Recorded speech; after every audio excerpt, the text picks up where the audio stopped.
गुंडागिरी को तो वोट देना ही नहीं है। कांग्रेस को वोट देने का मतलब यह है कि गुंडागिरी को जिताने के लिए वोट देना। मुझको जेल भेजा, अरविंद केजरीवाल जी को जेल भेजा। हम तो स्कूल बनवा रहे थे, यहाँ बैठ के काम कर रहे थे। भारतीय जनता पार्टी अंदर ही अंदर स्वीकार कर चुकी है कि वो दिल्ली में चुनाव हार रही है। कांग्रेस केवल और केवल भारतीय जनता पार्टी को जितवाने की कोशिश में लगी है। मैं आतंकवादी हूँ, मैं ड्रग माफिया की फंडिंग करता हूँ। क्या अरविंद केजरीवाल जी आतंकवादी हैं? मनीष सिसोदिया दिल्ली की सियासत का बड़ा नाम, दिल्ली के डेप्यूटी सीएम रह चुके हैं। एक्साइज पॉलिसी मामले में जेल भी जा चुके हैं, जिसके बाद जब वो बाहर आए तो जंगपुरा सीट से चुनाव लड़ा। ये सीट उनके लिए नहीं थी, लेकिन उनके सामने जो खड़े हुए तरविंदर सिंह मारवा उनके लिए नहीं। वो 3 बार के विधायक रह चुके हैं और अब जो चुनाव के नतीजे सामने आए हैं उसमें साफ तस्वीर दिखी, जिसमें मनीष सिसोदिया 600 वोट से तरविंदर सिंह मारवा से हार गए हैं। जंगपुरा सीट से यह हार का सामना उन्हें करना पड़ा। मनीष सिसोदिया एक ऐसा नाम जो पत्रकारिता के क्षेत्र से आते हैं और फिर धीरे धीरे सियासत की सीढ़ियां चढ़ते हैं। मनीष सिसोदिया अपनी पत्रकारिता के दिनों में ही अरविंद केजरीवाल से मिले थे, जिसके बाद अक्सर लगातार दोनों साथ देखे जाने लगे।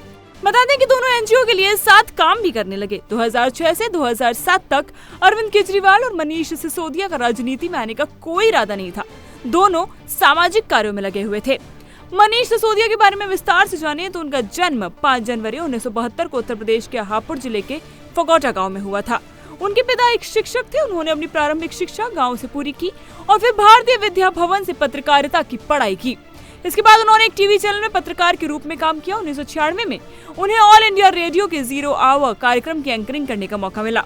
1997 से 2005 तक उन्होंने एक बड़े टीवी चैनल में काम किया। इसी दौरान उनकी मुलाकात अरविंद केजरीवाल से हुई और उनका सामाजिक कार्यों में रुझान बढ़ता चला गया।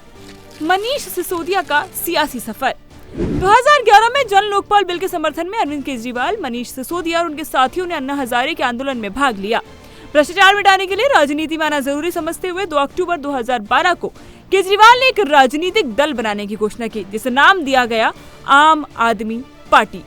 सिसोदिया आम आदमी पार्टी के संस्थापक सदस्य रहे। उन्हें पार्टी की राजनीतिक समिति का सदस्य भी बनाया गया। 2013 की दिल्ली विधानसभा चुनाव में सिसोदिया ने पटपड़गंज से चुनाव लड़ा। उन्होंने बीजेपी के नकुल भारद्वाज को हराया। 2015 में भी सिसोदिया को पटपड़गंज से जीत मिली। उन्होंने विनोद कुमार बिन्नी को मात दी। इस जीत के बाद केजरीवाल सीएम और सिसोदिया डेप्यूटी सीएम बने। 2020 के विधानसभा चुनाव में सिसोदिया ने पटपड़गंज से बीजेपी उम्मीदवार रविंदर सिंह नेगी को 3000 वोटों से हराया। सिसोदिया के पास सर्विस, महिला और बाल विकास, कला, संस्कृति, एजुकेशन, फाइनेंस, योजना, भूमि और भवन, विजिलेंस जैसे विभाग थे।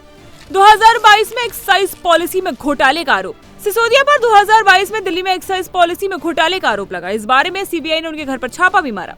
दिल्ली की नई आबकारी नीति में नियम कानून के उल्लंघन का आरोप है और इसमें 150 करोड़ रुपए के नुकसान का दावा भी किया गया, जिसके बाद सीबीआई ने कुछ घंटों की पूछताछ के बाद सिसोदिया को गिरफ्तार भी कर लिया था।